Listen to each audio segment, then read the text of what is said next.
Hola, soy Carla Peralta y vengo a platicar acerca de mi Semana Tech.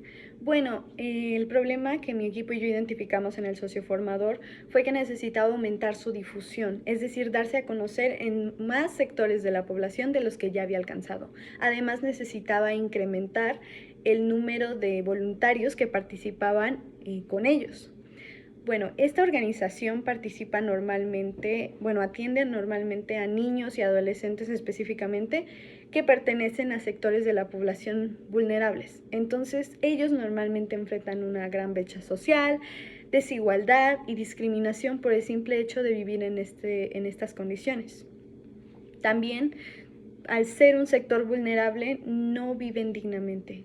Hablamos sobre cómo se desarrollan en cuanto a educación y en cuanto a sus viviendas. Muchas veces carecen de cosas básicas que el resto de la gente sí tiene y que ellos deberían tener, pero no es así. Esto lo podemos relacionar con la dignidad humana y con los objetivos de desarrollo sostenible. ¿Por qué? Porque la dignidad humana nos dice que todos la tenemos, todos somos dignos y debemos ser tratados con respeto. Pero no es así. Y deberíamos de fomentarlo. ¿Por qué? Porque ninguna persona vale más o menos por el simple hecho de tener más o menos recursos. Entonces todos deberíamos de ser tratados iguales. Y los objetivos de desarrollo sostenible nos ayudan a esto. ¿Por qué? Porque estos son los parámetros que se espera con los que la gente cuente en un futuro. Dentro de estos encontramos normalmente tener un sueldo estable, una vivienda digna, educación, etc. Si bien esto es en un futuro, ¿qué pasa ahora? Muchos derechos se violentan. Por ejemplo, el acceso a educación gratuita y de calidad. ¿Por qué? Porque si bien muchos niños van a la escuela en estos sectores, también hay niños que no. Y los que van no reciben normalmente educación de calidad, sino una muy mala. También en este sector, la gente no vive dignamente, se les viola el derecho a la vivienda digna, ya que muchas veces carecen de servicios básicos o viven en condiciones muy deplorables. También tenemos el derecho a la protección social y se viola porque aunque debería de fomentarse la inclusión y poco a poco ir eliminando la pobreza, no es así, porque como lo mencioné anteriormente, este tipo de personas son altamente segregadas. Ahora bien, podemos hablar del prototipo que hizo mi equipo. ¿Qué hicimos como prototipo? Entregamos un video y un borrador para publicarse en una cuenta de Instagram, o en este caso del video de TikTok. Tratábamos de atender la necesidad porque les hace falta difusión y el internet va a ayudar a llegar a personas de cualquier tipo.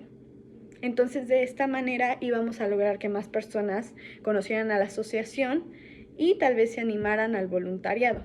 Buscábamos principalmente por medio del proyecto promover la inclusión. ¿Por qué? Porque los voluntarios iban a platicar sus experiencias mediante estas publicaciones, mediante todo este contenido, sobre qué han hecho, cómo lo han hecho y la historia de cada uno, su experiencia.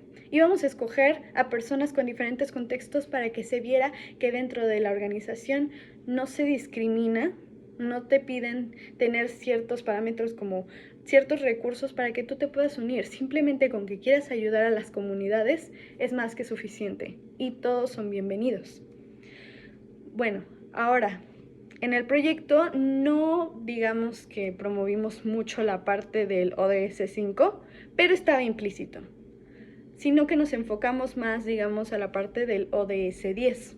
¿Por qué? Porque en eso se basaba el proyecto, que era básicamente mostrar la inclusión que había en el voluntariado y también fomentar a ayudar a estas comunidades y a incluirlas en lugar de segregarlas. Es decir, promover la diversidad entre todas estas personas y el trato digno. Ahora bien, hablando de mi experiencia con la profesora, con el socio formador y con mi equipo, puedo decir que con mi equipo se trabajó muy bien. Entregamos en tiempo y forma y todos trabajamos, no hubo nadie que no lo hiciera. Con la profesora también, digamos que sus dinámicas eran muy buenas.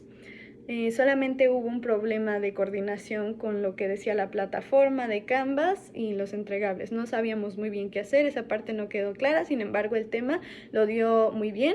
En cuanto a socio formador, no tuvimos una interacción directa, así personalmente, pero nos enviaron un video y preguntas contestadas donde supimos quiénes eran, con quiénes trabajaban, qué buscaban y qué querían lograr. Ahora bien, experimentando esta semana puedo decir que me gustaría crear conciencia en mi entorno. Siempre empezamos desde lo pequeño, entonces yo diría que empezaría por mí misma y después en mi comunidad. Es decir, yo tratando a las personas dignamente y evitando los sesgos que normalmente los demás tenemos, y también promoverlo con las personas de mi entorno. Por lo cual me comprometo principalmente a tres cosas: a ser empática con el contexto de otras personas, porque no me puedo poner en sus zapatos, pero sí puedo tratar de comprenderlos desde mi perspectiva. Y también, a su vez, escuchar a estas personas. También como profesionista del área de salud, eh, futura profesionista del área de salud, voy a tratar a todas las personas dignamente, porque yo estoy ofreciendo un servicio y yo no decido a quién se le da ayuda. Todas son personas y merecen ese trato. Y también me comprometo a no discriminar y a fomentar el respeto y la inclusión en mi comunidad.